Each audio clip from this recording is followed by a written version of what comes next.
We live at the bottom of an invisible ocean called the atmosphere, a collection of different layers of gas surrounding our planet.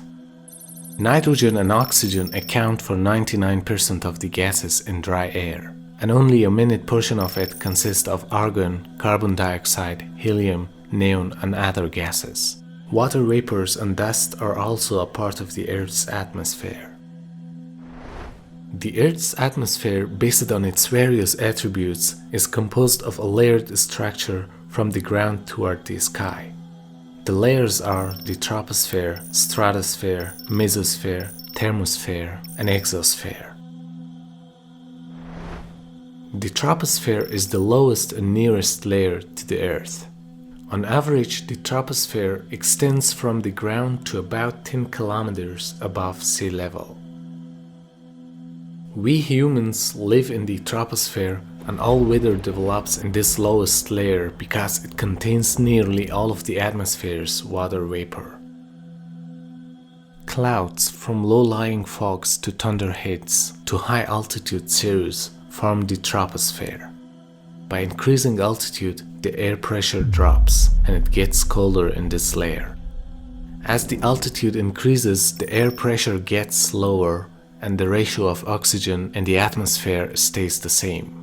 But because of the lower pressure, the oxygen molecules are spread out, and the number of oxygen molecules in each breath decreases. At over 5.5 kilometers, there's less than half of the oxygen that's available at sea level. Once you get over 7.5 kilometers, plants no longer take root, and most of animals can't breathe at all. A person experiences a blackout. The blood circulation, the respiration, and the nervous system begin to collapse. It is because the oxygen levels are less than 1/3 of what they are at sea level. For understanding this, let's take a look at the aircraft pressurized cabin system. Airplanes fly best high up in the air, and people breathe best nearer to the ground. So to compensate for that low pressure and low oxygen, the airline industry invented pressurized cabins so that people can breathe easily. That's why when the flight attendants give the usual explanation, they emphasize that the travelers should put on their oxygen mask if they face an unexpected loss of cabin pressure. This is to allow the passengers to breathe properly when the outside air pressure is extremely low. The airplane's pressurized cabin will maintain a constant cabin altitude of 2.6 kilometers. Even at this artificial height, the oxygen level is about 25% less than what is available at sea level. Flying over 2.6 kilometers without modern technology can cause altitude sickness or hypoxia, a condition where the amount of oxygen reaching the body tissues gradually drops. A dramatic decrease in oxygen pressure eventually results in headache, dizziness, vomiting, and difficulty in clearly thinking. This soon progresses to unconsciousness and death. Experimental studies have analyzed how long a person deprived of oxygen and affected by hypoxia is able to cope with an emergency situation.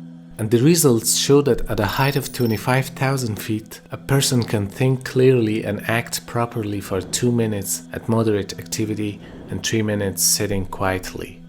These time frames drop to 45 and 75 seconds at 30,000 feet and only 18 and 30 seconds at 40,000 feet.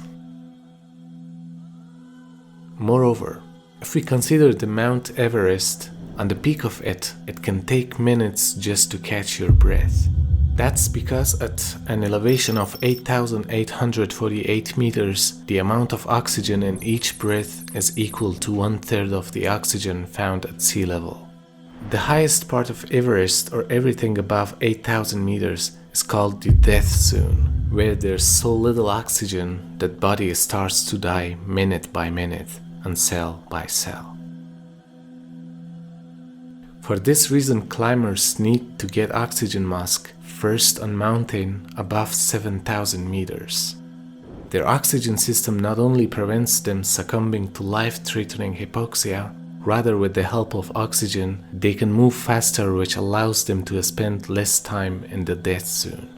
Despite of all these measurements, Mount Everest still takes life of many climbers yearly due to intense physical activities, storms, and lack of oxygen. We should be thankful for the ideal ratio of oxygen that causes us to comfortably breathe and live on this planet. Between the possible air pressures and possible oxygen proportions, looking for an optimum digital value for the existence of life, the bracket we come across is a highly limited one. And the fulfillment of so many requirements for survival within this narrow bracket certainly points to a perfect design. And for people of understanding, it is an indication that such an amazing mechanism that facilitates the existence of life on Earth is not based on a series of random events. Rather, it shows a deliberate design being done by a wise creator. And this fact was revealed in the Quran 14 centuries ago, where Allah subhanahu wa ta'ala says, "So whoever Allah wants to guide, He expands His breast to Islam. And whoever He wants to misguide, He makes his breast tight and constricted, as though he were climbing into the sky. Thus does Allah place defilement upon those who do not believe." The indication to such an amazing fact on a time when there was no advanced technology to let people understand this concept once again points to the divinity of Quran, the book that can only be the words of a wise creator.